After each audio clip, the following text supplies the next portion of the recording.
Whappers, welcome in to what is your last ATW of the year on a topic that we have not touched upon at all in class, nor are we going to touch upon this in great detail tomorrow, our final period before the AP exam. But I felt it would be beneficial for me to talk about 20th century Latin America, which of course pertains to three regions: Caribbean, South America, and Central America.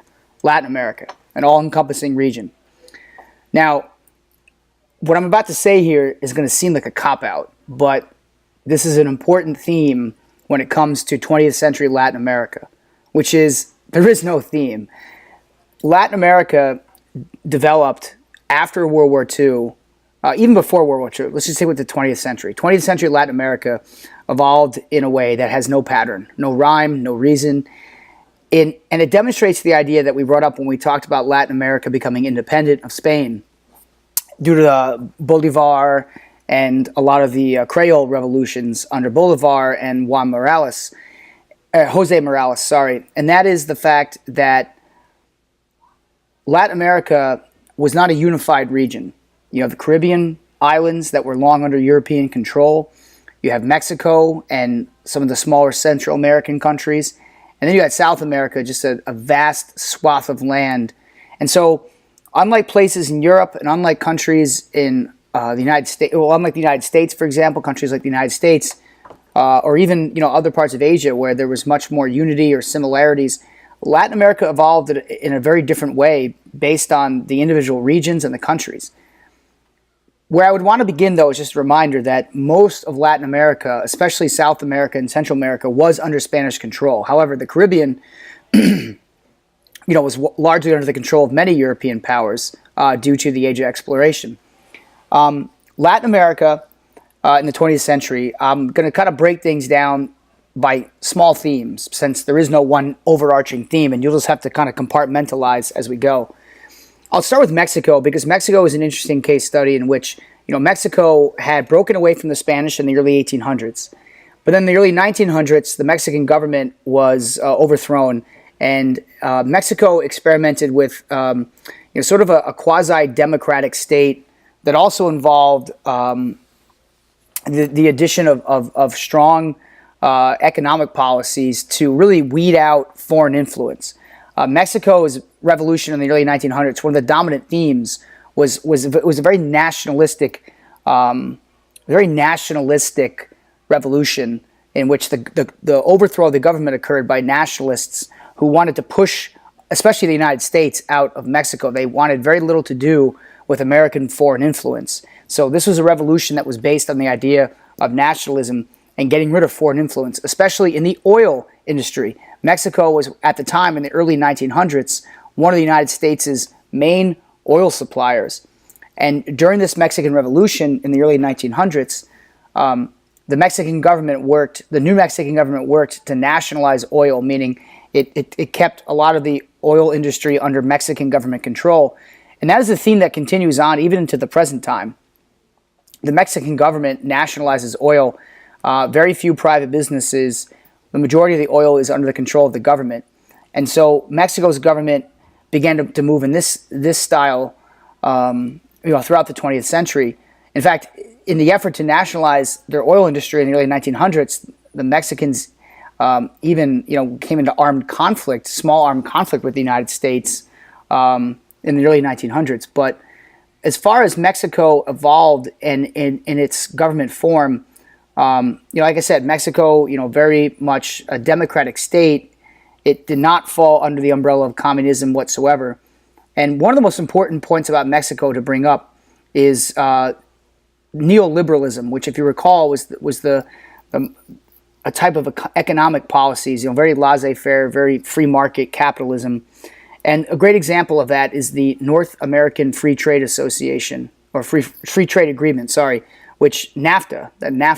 That's Mexico is a part of NAFTA, which is a free trade agreement between the United States, Canada, and Mexico. And we don't need to go too super in depth with NAFTA, but if you follow current events, you know that it was a big point of Donald Trump's presidential campaign. He wanted to get the United States further away from NAFTA, but NAFTA has been a great example of globalization in the late 1900s, early 2000s, in which Mexico put itself into very rich trade markets with the U.S.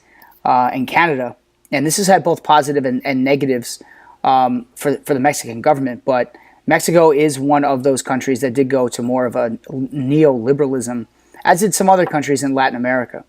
But speaking about economic changes, Latin America. One of the questions that came up recently, and I think it was office hours, is why was Latin America not conquered and imperialized like Africa or Asia were? And the reality is the Europeans didn't have as much interest in Latin American resources as they did Asian and African resources.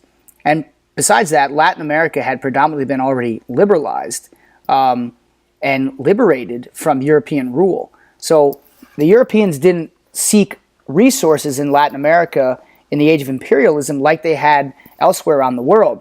But that doesn't mean that Latin America is an irrelevant country as far as resources. Venezuela is quite resource rich in oil. Latin America remains a coffee and sugar exporter, one of the world's largest regions of that.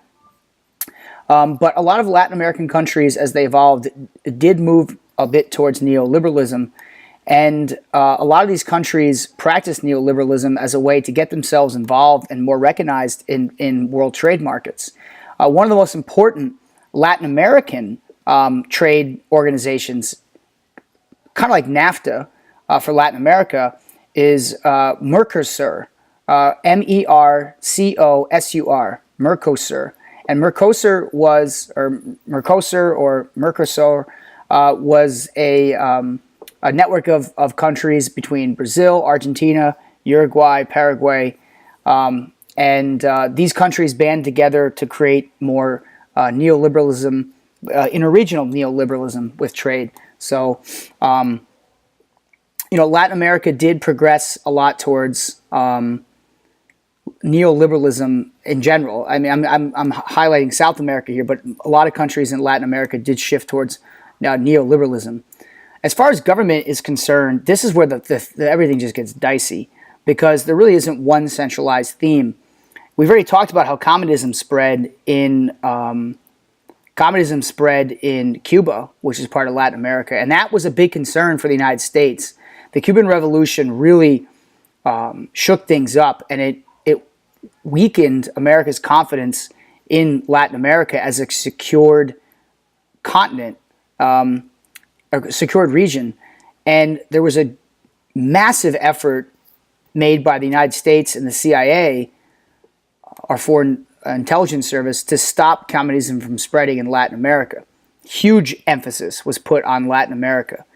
And the U.S., over the course of the Cold War, took stances to stop the spread of communism, whether it was sending troops into the Bay of Pigs, or whether it was Ronald Reagan sent the American forces into Grenada, an island of the Caribbean, or launching coups d'etats in Guatemala in the 1950s.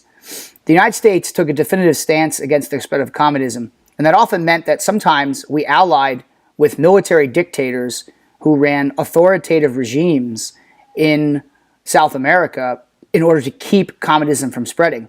A great example of that is what happened in Chile in the 1970s. General Augusto Pinochet, Pinochet,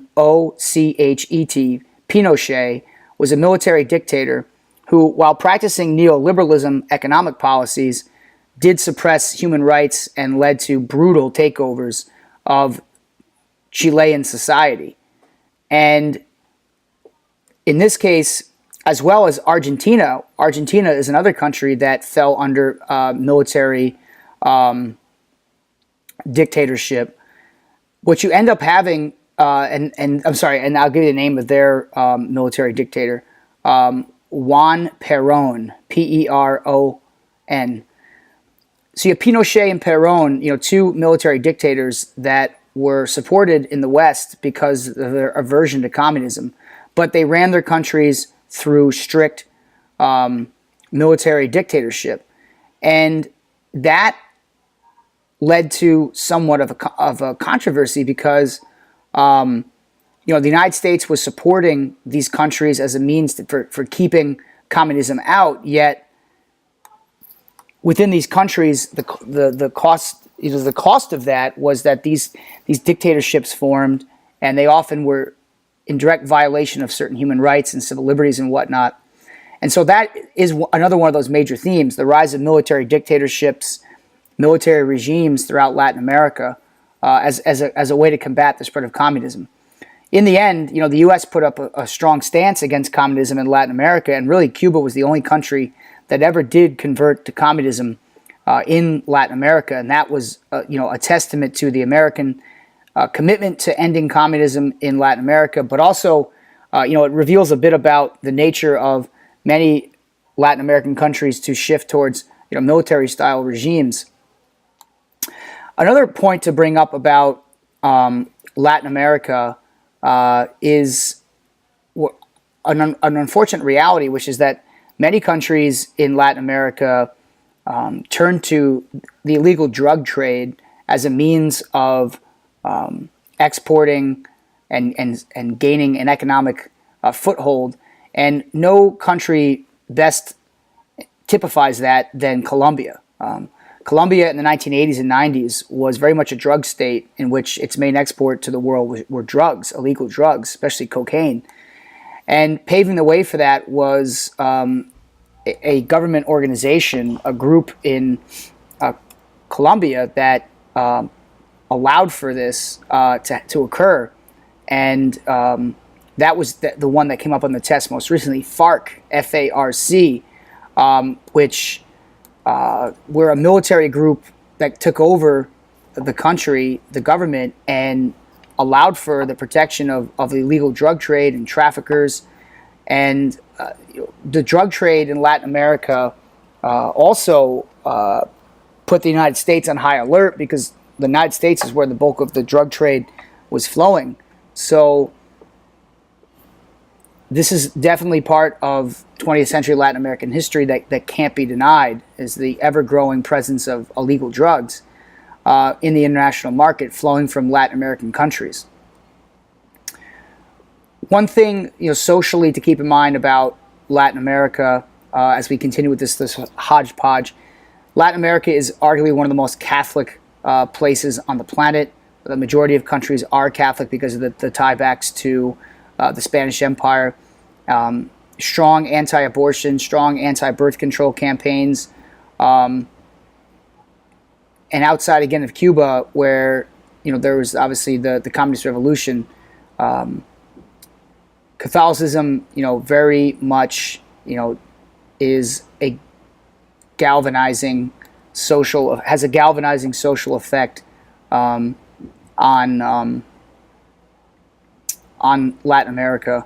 And when you consider Latin America and its position in the world today, Latin America, in many cases, the countries that exist there have struggled to establish themselves.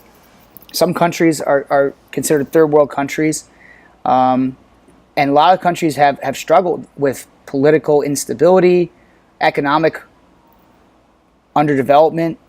And so Latin America is a region of the world that has had a difficult time, to make its presence felt. Not a lot of wars on that region, in the 20th century. They weren't heavily involved in the world wars at all. But Latin America should not be a topic that goes underrated. And certainly there's PSF because at one point, Latin America was the heartbeat of the world, in which all these new colonies were emerging, and they were being developed by the Europeans in the age of exploration. So 20th century Latin America is quite the mixture of different themes, and that's always how it's going to be here. There isn't a centrally unified theme, other than there is no one centrally unified theme. So if you can find a way to write that into your essays, good luck to you. But this is it for the year as far as the ATWs. I'll be doing no more of these. This is the last one I wanted to get out there before the test. So as always, the past shapes the future. Hope everyone has a good night. Take care.